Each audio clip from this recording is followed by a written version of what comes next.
Bueno, saludos a los que nos sintonizan a esta hora por el Diario de Nueva York. Al otro lado de la pantalla se encuentra conmigo el representante demócrata de Pensilvania, Brendan Boyle, quien va a estar hablando con nosotros sobre la diáspora en Pensilvania, ¿verdad? El estado que representa, porque como ustedes saben, Filadelfia es la ciudad, la segunda ciudad con más cantidad de puertorriqueños en ese estado, y el representante fue reconocido recientemente por una organización que se llama BoricuActited por su trabajo con la comunidad puertorriqueña.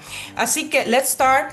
Representative, thank you very much for accepting this interview, for being here with us with El Diario to talk a little bit more about the work that you're doing. Yeah, this is great. I mean, I have great respect for your publication. I think it's the largest read in the U.S., Spanish language read in the U.S. So it's really an honor for me to speak with you. Mm-hmm. For us too, and it's important to connect with the diaspora and the leaders of different states regarding the issues of Puerto Rico, and that's why the representatives is here right now. So let's talk about the award. Usually in this event of Boricua Boricuas or Puerto Ricans are awarded.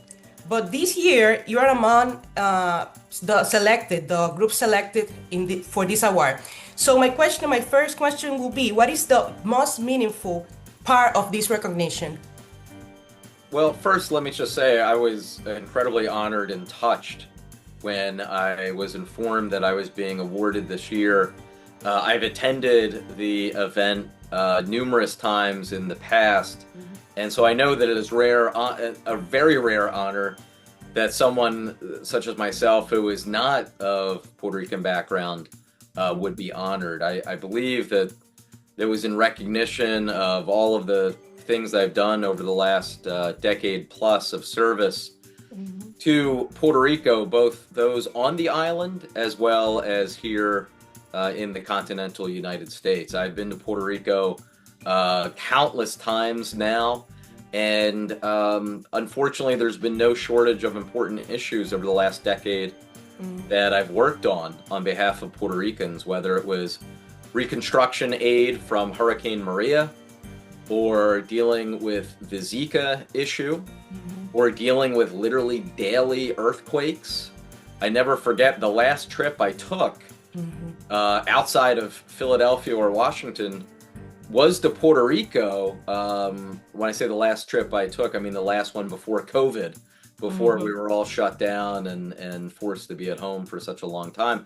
But I was there in Puerto Rico surveying the earthquake damage, going from San Juan to Ponce to all over the island. Of course, I've worked on the inequitable way that Puerto Rico is treated in terms of Medicaid funding, SNAP, all of these sorts of issues. Proud to be one of the relatively small number of members of Congress who have advocated for Puerto Rico day in and day out. For example, what you have done to speed up the money for reconstruction in Puerto Rico, which is one of the main issues right now in the island, and is directly linked to the decisions in Washington, and not only in the Congress, but in the White House right now. What you have done? Quite a lot. I mean, I have to go back and battle the Trump administration the first time when it came to Hurricane Maria relief. Unfortunately, when it comes to the Trump administration, we do not exactly have a sympathetic president or administration when it comes to Puerto Rico. So that has always been a challenge.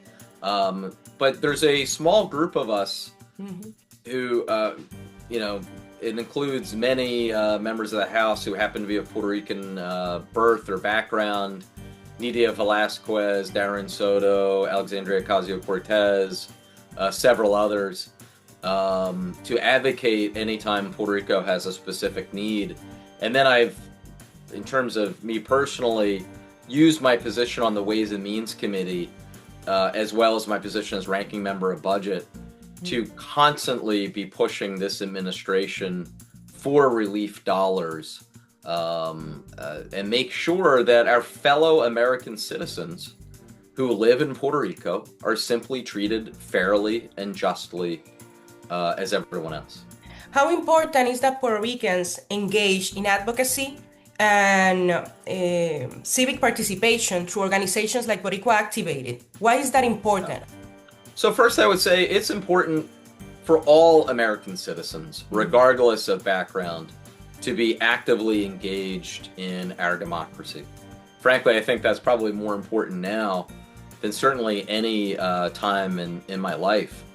But then specifically for Puerto Ricans, given that the island does not have, it has a delegate, but given that it does not have equal representation in Congress, I think it's incumbent upon those who are of Puerto Rican descent or care about Puerto Rico, who live in Pennsylvania, live in Florida, live in New York, live in Illinois, live in the 50 states, to be an active advocate for Puerto Rico, knowing that the 3+ million people who live on the island do not have representation in the House or Senate. So I think it's especially important for any Puerto Rican who lives in one of the 50 states to be actively involved in their community and in our democracy. What do you think is the biggest obstacle for people not to be involved in terms of the Puerto Rican community? I think that our fellow Americans who are not of Puerto Rican descent have the same sort of challenges as our fellow Americans who are of Puerto Rican background. And that is, people are really busy with their day-to-day lives, and many of them are just struggling to get by and put food on the table for their families. And so there are a lot of people who perhaps would want to get involved but feel like they don't have the time. There are a lot of people who, may want to get more involved but don't know how to do it. So I think that continues to be the biggest impediment. For example, how many Puerto Ricans do you receive maybe in a month in your office, for example? All told, there are about 765,000 people in my congressional district. And I would estimate that at least 10% of those are people who are of Puerto Rican background. And so I would say that in terms of those who come to my offices looking for constituent services, I would say that probably a little more than 10% are people who are from the Puerto Rican community. We specifically have someone on staff who speaks Spanish and is of Puerto Rican background, just to ensure that we're able to fully represent all of our constituents. As you know, Puerto Ricans can decide an election, as was seen in the last electoral cycle.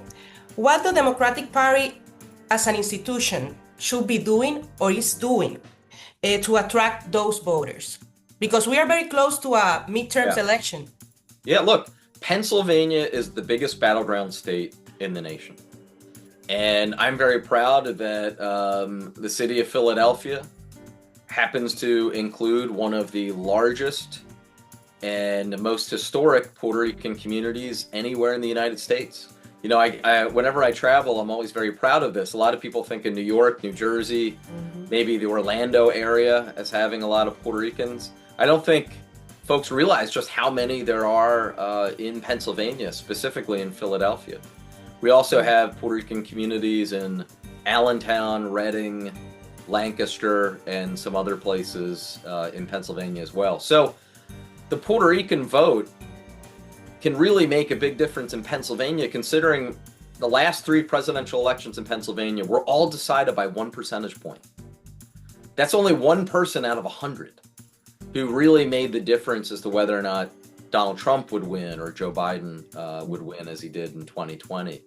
So I believe that we Democrats have to double and triple our efforts to show that we understand the needs and concerns of those who are in the Puerto Rican community. I think that, and I find this when I'm out and about in the community, Puerto Rican voters are motivated by the same issues as other Americans who are not Puerto Rican, and I would say they're primarily economic issues, such as the cost of living. But then there are rather unique issues that face the Puerto Rican community, especially those who are coming from the island and moving to the mainland U.S. or have relatives who are still on the island. And I find time and again in Congress, the only colleagues of mine who are consistent, active advocates for Puerto Rico happen to be on the Democratic side. I literally don't have one Republican colleague that I can ever remember advocating for Puerto Rico on things like debt relief or hurricane reconstruction aid or Medicaid funding, etc. In terms of the mobilization of the Puerto Rican voters, I want to ask you, do you agree with other leaders that part of the problem is that most of the investment stayed in the top of the pyramid and don't reach the grassroots organizations? What is the situation in terms of the reach to the Puerto Rican people and the mobilization? Yeah, so first, I mean, I've actually never been involved in the leadership of a presidential campaign, but my observation is that the national political campaigns need to work better and invest more in the local community organizations. Someone who was born and raised and lives in North Philly understands North Philly better than someone who's in Washington, D.C. Someone who is born and raised in Brooklyn and lives there understands Brooklyn a lot better than someone who's at the National Party in Washington, D.C. So I think that really the national campaigns need to do a better job of investing in local communities and working with those organizations. What do you think about the effort for a transition to SNAP in Puerto Rico, Representative, which is a big issue right now between the people of Puerto Rico and the leaders? Yeah, look, I find that on a host of issues, such as SNAP and on Medicaid, Puerto Rico continues to be unfairly treated by the federal government, sometimes treated like second-class citizens. It's wrong and it's an outrage. I believe that the SNAP funding for those who qualify in Puerto Rico needs to be brought in equality and at level with funding for all of the 50 states as well as Puerto Rico. And that is something that I've consistently advocated for a number of years now. In terms of the fiscal board, because you mentioned that issue, should La Junta be abolished in Puerto Rico? Yeah. What should be done in terms So of first, the yeah, I remember when the Promesa vote happened in Congress. It was now quite a while ago. I voted against the creation of the fiscal board. I believe that people in Puerto Rico can better govern their affairs than people outside Puerto Rico. So I've always been an opponent of the fiscal board, and I would certainly support efforts to scrap it, as opposed to having this paternalistic outside board dictating to the people who live on the island how they're going to govern their affairs. What do you expect of Trump nominations? Because we haven't heard anything recently about potential nominations. What do you expect? Well, I'm laughing because trying to predict what this administration will do is very difficult. I think it's safe to say that Puerto Rico is just not a high priority for Donald Trump or for this administration. The fact that we are now into October and we have yet to see really any sort of engagement from this president or administration with the island is not surprising, though it is disappointing.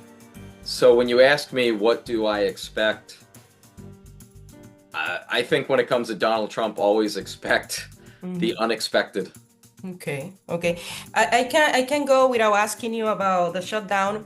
Again, what do you expect about in the next few days in terms of essential workers, money for essential workers?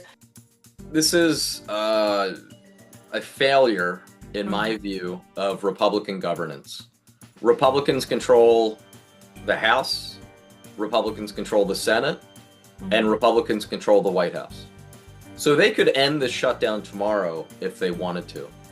The main issue at stake here is really healthcare, because beginning this week, we are seeing the first of the scheduled devastating healthcare cuts that will take place in the United States because of the Republican tax bill that was passed a few months ago. The Congressional Budget Office estimates that over 15 million people will lose their health care because of the Republican cuts. So that's what this shutdown is about. Now, if we have enough Republican members of Congress who want to compromise on this issue and prevent people from losing their health care, then we would be able to reopen the government right away. I mean, I very much support the bill that would stop these healthcare cuts from happening and immediately reopen the government.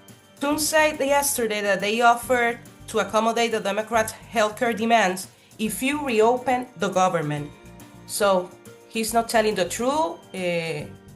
So what's weird is right now there's a bill in the Senate that would stop the healthcare cuts and would immediately reopen the government.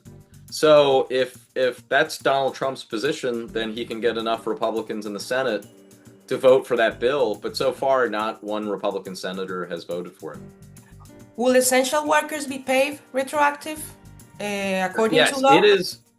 I strongly support paying all federal workers who have been showing up for work throughout this. It is already existing federal law that they have to be paid, and I strongly support that. Bueno, ahí escucharon al representante de Pensilvania, Brendan Boyle, demócrata, representa a comunidades puertorriqueñas también en ese estado, en particular en Filadelfia, en partes de Filadelfia. Así que, Congressman, thank you very much for your time, for answering my questions. We'll keep in touch, and again, thank you. All right, thank you. Appreciate it.